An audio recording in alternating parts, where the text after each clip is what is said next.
XCOM is it's a really beloved franchise, and it's one that, personally means a lot to me. It's a game that I treasured years and years ago, and so it's super exciting to be able to come back and sort of reinvigorate the franchise with a new entry that really adheres to the tenets of what made the original games so special.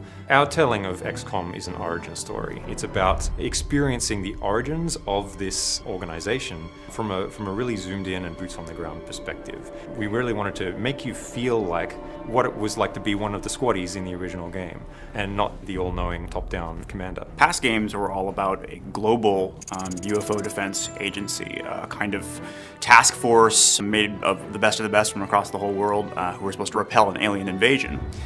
In XCOM, our game, which is its own kind of new origin story that follows its own timeline, XCOM begins as a United States federal task force built out of intelligence officers from the CIA and DIA. Their job is to repel an invasion from within the country. They're being infiltrated and they know it. We've taken a lot of the mythos that had been previously established and sort of reimagined it or re-engineered it, like sort of the very small, humble roots of the organization before it became this globe-spanning, globally funded anti-alien defense force. We wanted the aliens in XCOM to be unique and be compelling and surprising. Portray them not as your archetypical nasty, snarling monster alien, but by sort of looking to a very technology-based aesthetic. One of their primary goals in being here is actually to terraform our world, to transform it into something that's for them. At first, you see small little signs, like small little bits of cancer sort of starting to grow and form and grow in our world. And it seems very kind of jagged and sort of very disruptive, but that's because it's youthful, and our world are very much like oil and water, or kind of like matter and antimatter. They kind of fight each other. But eventually what you see throughout the game is eventually their world kind of wins and starts to grow and become more this cubic, perfect kind of pristine version of their own home world. But a lot of the places that you're going to go are kind of half and half. They're what was a pristine and vibrant American community, which has now been, or is in the process of being actively terraformed by alien technology. The XCOM of our game is a kind of unconventional organization by the standards of the time. It has an idiosyncratic thinker that put it together, and is specifically looking for people who are compensating for some kind of disadvantage. So you'll find a lot of the core cast are not necessarily what people think of as an invincible G-man. They have a different background, or they come from a politically more sensitive sort of demographic. And over the course of the game, you get to know why that was, why the character who put it together thinks that that's necessary. The base is really the hub of XCOM as an organization. It changes and evolves over the course of the game. It's someplace that you return to after every single mission, and it serves as both a sort of story and social space for you to have conversations with other characters, learn more about the world of XCOM, see how other people are reacting to the war as it progresses, and really immerse yourself in the world of 1962.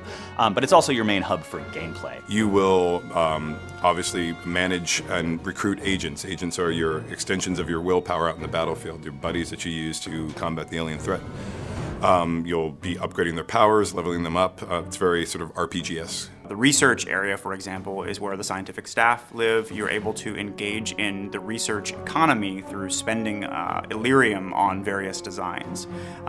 Most of them are based on captured alien technology, and so Dr. Weir helps you understand what the sort of strengths and weaknesses of each of those tools are, and you get to be the one who decides which ones you want to take. Or the map room run by Angela, where you can survey all of the different emergencies that are currently taking place in the US where XCOM might be dispatched. When you go and use the map, it'll be populated with a variety of opportunities, which are the missions that you can go on. Imagine it like an RPG world map, where quests, come and go.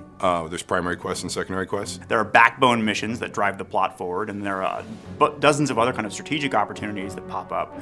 And if you take one, you may lose the other. The country itself will start to change over. You'll see where the outsiders have encroached across the map of America, where you've lost territory, where it's been fighting back. So it has a very sort of dynamic feel of the ebb and flow of the front lines. The primary impact of choosing one mission over another is economical, meaning it affects the core player growth curve. You can decide to invest in this piece of research and not that, or this agent power and this agent upgrade, and let another one atrophy. As a result, individual players can kind of customize the sort of array of options they've got in the field based on those choices, the choices inside the base.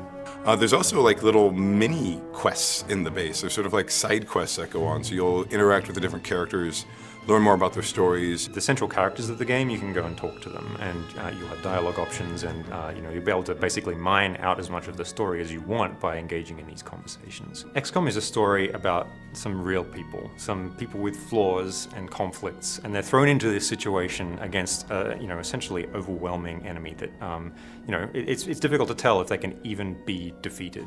And only by assembling the brightest minds, the smartest people that the world has to offer, are you even going to have a hope of defeating this enemy.